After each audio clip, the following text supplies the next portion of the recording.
Welcome to Mary's Eclectic Interests.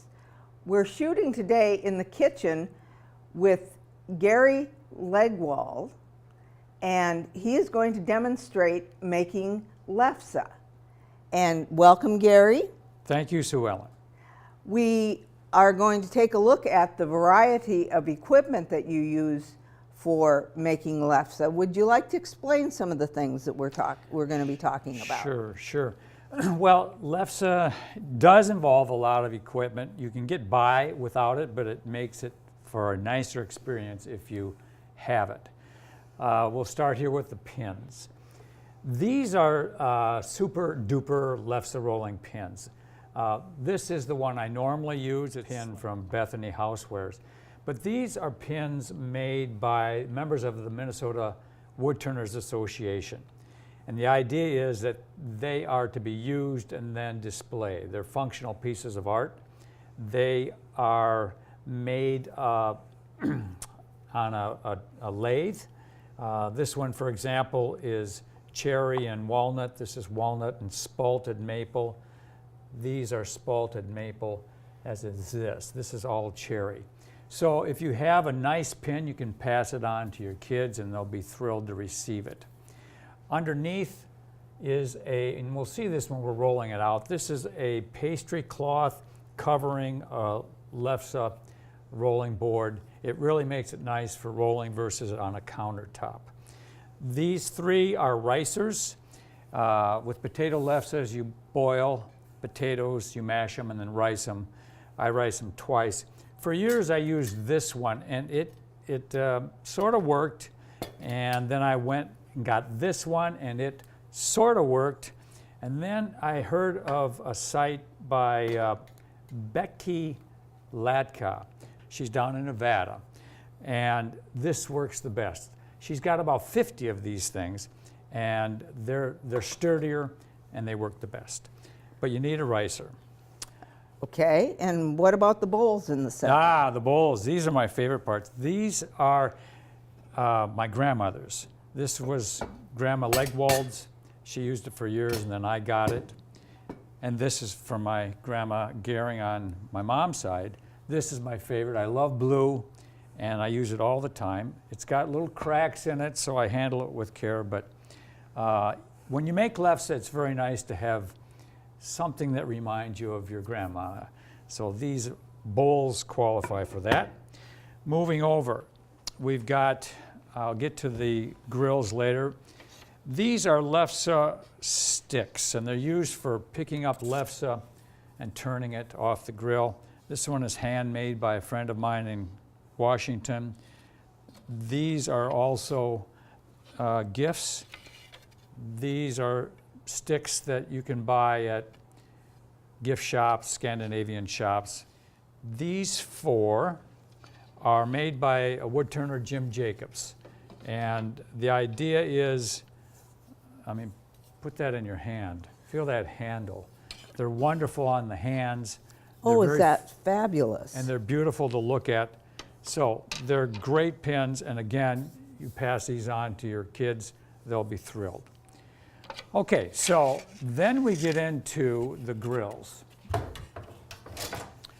This center grill is the one I often use. It's covered with Teflon, and you can use this right out of the box. Okay. These is just aluminum. Mm-hmm. You have to season it a bit with just a little bit of flour. It's no big deal, and it's about $20 cheaper.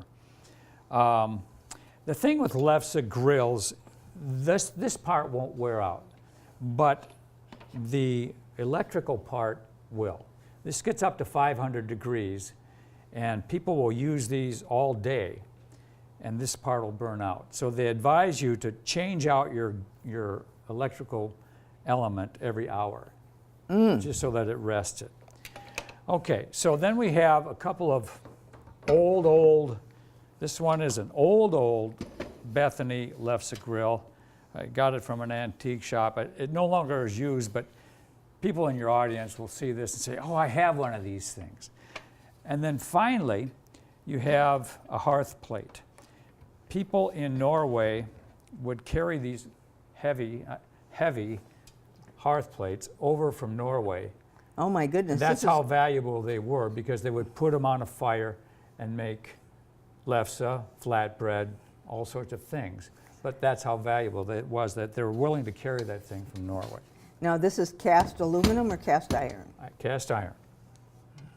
And then finally, we get into the cooling towels. And these are just old dishcloths that my grandma had. And again, I picked that up. I saw at her estate sale, I saw these things and I said, oh, I got to have them because they're great for lefse. This is what is called a cuddler. When you do your lefse, you put it in there, cover it, and it softens and it keeps the warmth in. So that's basically what I use, and it works very well. Terrific. Shall we clear things out and set up to begin to make some lefse? Great, here we go. Excellent. Welcome back to the kitchen with Gary Legwold and myself, Sue Ellen Zagrabelny. And Gary is going to be making lefse for us, and he's going to demonstrate how you put together the dough, and I'm going to let him take it from there. Okay, so we went over the equipment, and I had made this dough previous to coming here. It's potatoes, butter, sugar, salt, and you add the flour right before you go. This is 3 cups of dough, and this will be 1.25 cups of flour. You can do 1.25 cups to 1.5 cups, but always start with less flour. You can always add more later, and you're going to be adding more as you roll. And then you just start kneading the flour into the dough. And the gluten in the flour will help us roll this rounds very thin. You want, a lot of people like very, very thin lefse, to the point where you can see some of the lefse boards have little markings on the board. You can see the markings through your lefse, and that's when you know it's good. Other people don't like, they like it a little bit thicker. So, but you need the flour into the dough, and then you let it sit. There's a couple of controversies in lefse making. Okay. So Ellen, I'll keep you abreast of this. One of them is hot or cold dough. The standard traditional way is cold dough. Okay. Because cold dough absorbs less flour. Less flour means tender lefse. More flour means tougher lefse. Okay. So I went with that for years until, and I always learn something from every lefse maker I meet. Every lefse maker I meet. So more than one, including Gene Olson, who is a champion lefse maker up in Deerwood, Minnesota, more than one people like Gene started telling me about warm lefse. Now, you try to tell the traditionalists about warm dough, rolling warm dough, and they just scoff. I can't stand to even hear about this because it'll turn out bad. But Gene Olson, she won the National Lefse Cook-Off in Barnesville, Minnesota, every year. That's part of the Potato Days, using warm dough. And I have tried it since then, and it works. It's easier to work with. Yes, it can be sticky, but as I said in the last segment, the more you do lefse making, the more you understand what you're working with. And so you can get around the stickiness, but it is super easy to push out. You don't have to work quite so hard. And so now we've got our dough. And if you just want to feel that, it's not dry, it's not really wet, it's kind of like Play-Doh. Yeah, and it doesn't spring back. It stays, Yeah. your fingerprints stay in it. So we've added the flour and we're ready to roll. Okay, so Ellen, I had said that one of the controversies in Lefse making is warm versus cold dough. The other one is instant potatoes, using instant potatoes versus real potatoes. Again, many people, you even mention instant potatoes and it's like you're swearing at them. Mm-hmm. But some people don't want to go through the whole rigmarole of making lefse with the boiling the potatoes, ricing, all that stuff. They just want to get to the fun part, which is the rolling. So this year in my classes, for the first time, I started using both real potatoes as well as instant potatoes. And we did a little taste test afterwards. And guess what? They said it's not bad. It's not bad.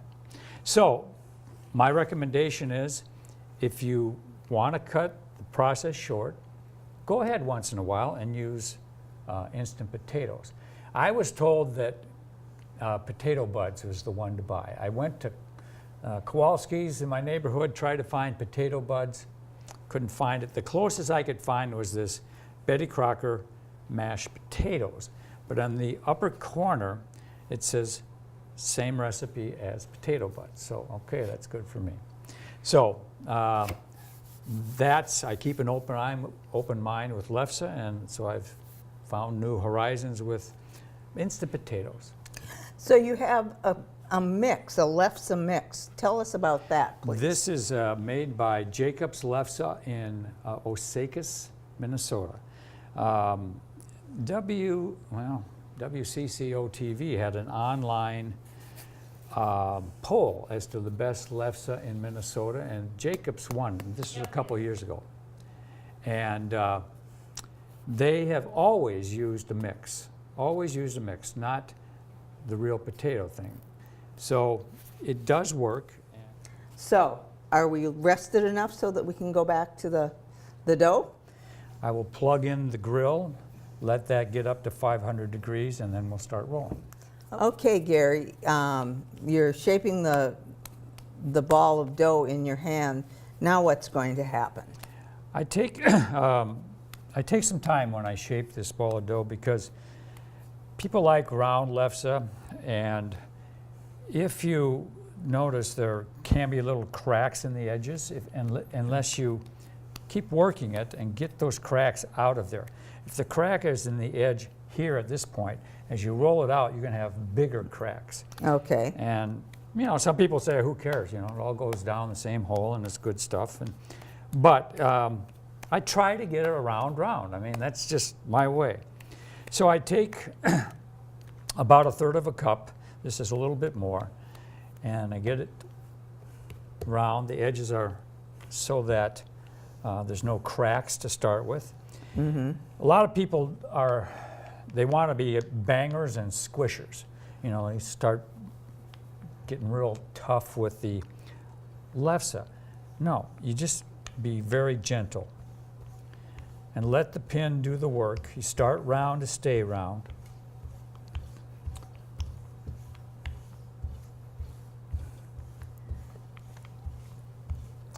And it's a very gentle motion. It's a gentle motion. Also, kind of lift when you get to the edges, because if you don't, you can squish the edges. The edges will be thinner than the center. When you get it on the grill, those edges will burn. Okay. So, if possible, lift when you get to the edge. Now, when you get about halfway to the width that you want, and it can be any size that you want, then you turn it. And the reason you do that, because at this point, sticking to this surface is going to be the major problem. So if you lift it up, sort of break up that contact point between, see, you can see this darker spot. Mm-hmm. That's where your sticking spot would be. So if you move it, you avoid that sticking. So you're going to move the turn the board a little bit. And now we push it out to the thinness that I want. Mm-hmm. Let me get my hands out of the way here.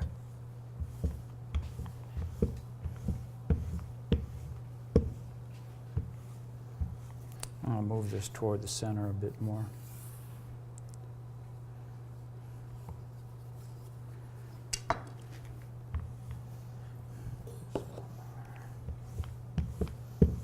You don't want to be wearing your best bib and tucker to be rolling Lefse. I wouldn't No. expect. Get full of flour. Full of flour. It's all over the kitchen, all over your feet. I have a picture in my book, Keep on Rolling, of I have a green carpet stairs and footprints of white footprints on the green carpet stairs. Oh, I love it. Yeah. But, you know, if you don't mind the mess and you like homemade stuff, it's an excellent way to spend a cold winter day, and you just feel cozy and comfortable with your grandma's recipe and your grandma's bowl and your grandma's pin. All right, so we are in pretty good shape in terms of the size that I want. You know, some of the older Lefse rolling pins, they were like 22 inches. This is about 16.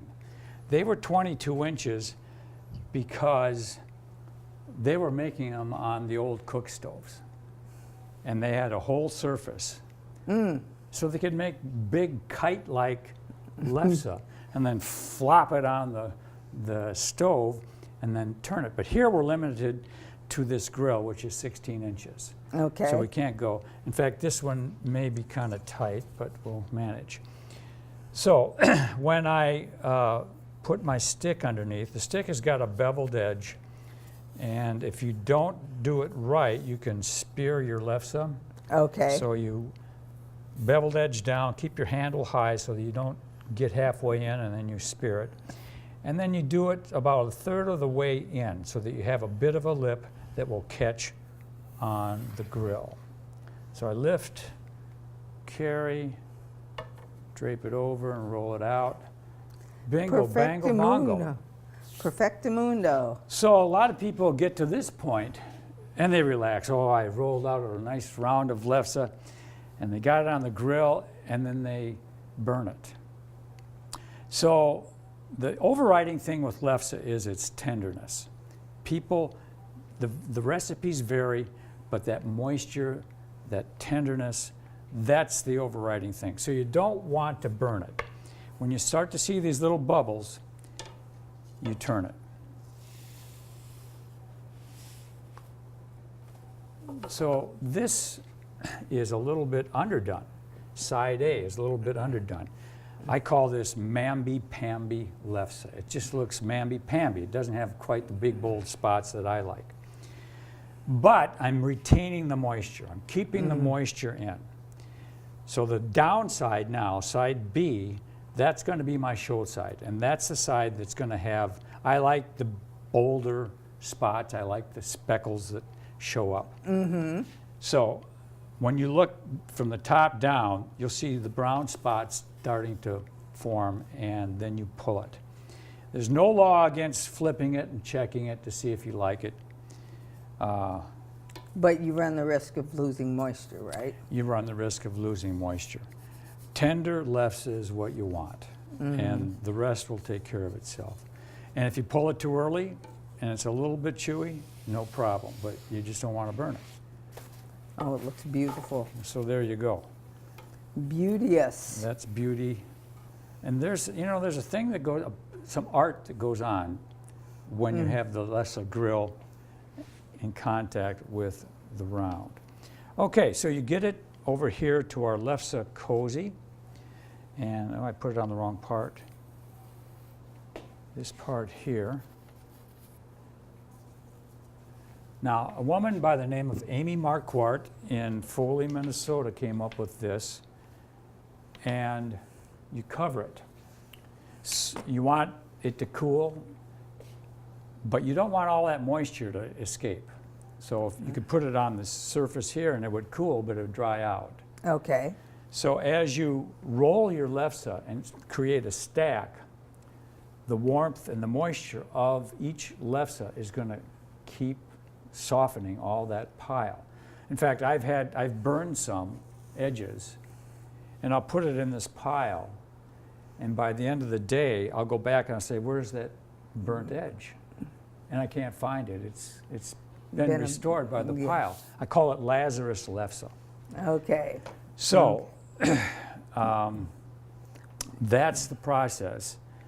Would you like to make another round I just would. to give everybody one more lesson? I would, sure. This one I'm going to make a little bit smaller. I would recommend anybody starting out to start with small 8 to 10 inches. They're a little bit more, they're easier to handle. And frankly, when you get to the dinner table, you get a lefse of that size near elbow to elbow at Thanksgiving. Where am I going to spread this butter and sugar and cinnamon?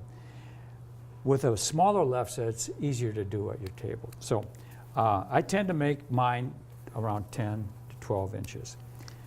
So go ahead. So you'll put more flour on here, Yep. right? Yeah, I've started using a sifter. I just like the sound of it, and so That's really a cool sifter. I Yeah. really like those and it's kinds. small and it's not huge. And then I'll cover the sock as well. Now, you don't want to get too much, but you don't want to have too little. And that just comes with experience. And that comes with experience, yeah. And as I said, if you do it more than once a year, then you get to know how to make lefse. And you get that satisfaction of carrying on the tradition that was started in your family by your grandmother or whatever, and passing it on to your grandkids. And all right, so I'm working the edges to make sure we don't have any cracks. I think we're good to go. Again, gentle. Start round, stay round, lift at the edges. There's something hypnotic and meditative in the thumping of this board. Sometimes I'll make my lefse early in the morning before everybody gets up, and it's real peaceful, real quiet, and it's like memories start coming. And some people have lefse fests, so invite all their relatives and friends over and make up 50 pounds of potatoes and get stations going all over the place, and then they'll start rolling and divvy up the proceeds. Well, that was true with the church that I used to belong in. Yeah.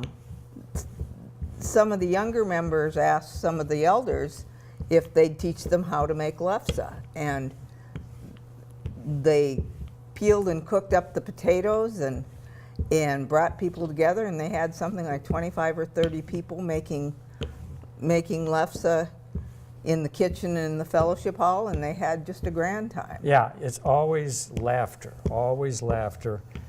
Lefse kind of just makes you forget about whatever's bugging you, and you enjoy the people. It's fun to get intergenerational things going.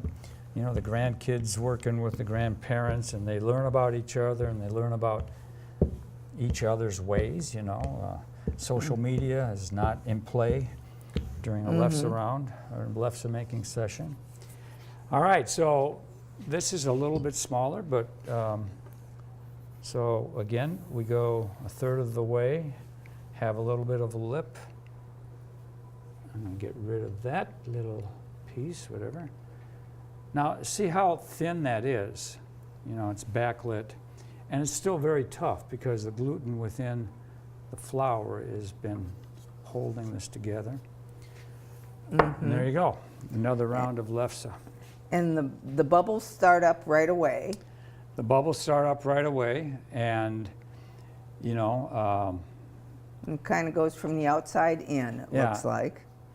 and you got 500 degrees. That's a very hot surface. So now we get big bubbles. It's time to turn it. And again, if it's too early, okay, big deal. Oh, this came out beautifully. Yeah. And I love to see the little steam that's spewing out. Now, while you're waiting for that, you can start, you know, a lot of people make their balls beforehand, and so they know how many rounds they've got in this batch. Well, we'll do one more for good measure because we've got some time. There you go. Yeah. Now, these little freckles, I love them. I love the little freckle things. Yes. There's art, again, there's art that happens when the round of Lefse meets the grill. Okay, so these Lefse are cooling each other and softening things up. You know, a lot of people say, well, I really like it fresh off the grill, but actually you should let it cool a little bit, because when it comes off the grill, it's kind of it's hot, number one, and it's sort of crispy in spots where the brown spots were. So let it cool, let it soften, and then serve it. It's still warm, but all right.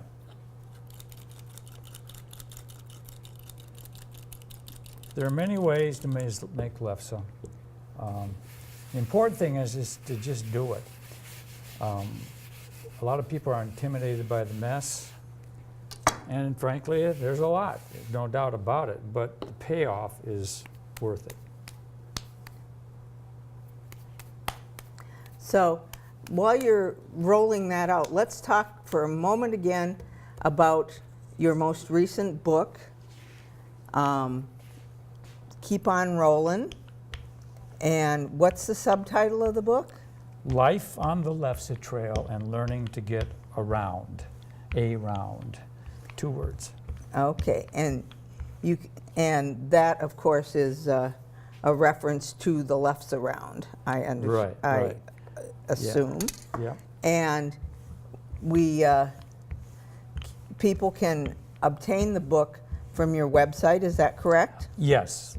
LefseKing.com. www.lefseking.com. They can obtain the new book, Keep on Rolling. They can obtain Last Word on Lefse, and they can obtain the rolling pins. Mm-hmm. They can obtain the sticks, the lutefisk books that I have, The Last Word on Lutefisk and The Last Toast to Lutefisk. I've got prints on sale, prints from the Keep on Rolling book, Lefse scenes, that were done by Jill Kittock. My song, Keep on Rolling, the score is available for purchase there. And then there's, my Lefse. I do a Keep on Rolling Lefse. I make, for private orders, I make Lefse for people, and so they can order it there. So you're just a full-service, one-stop Lefse store. I am. I'm going to start selling the grills from Bethany. They're going to supply me with grills, so if you want a grill. And Becky Lacka, who I told you about, she has written a children's book. My grandmother makes Lefse, so I sell that on my website. Okay, we've run out of time, so let's take a moment to say thank you to our guests. Thank you for joining us at Mary's Eclectic Interests. We look forward to seeing you next time, and until then, keep on rolling.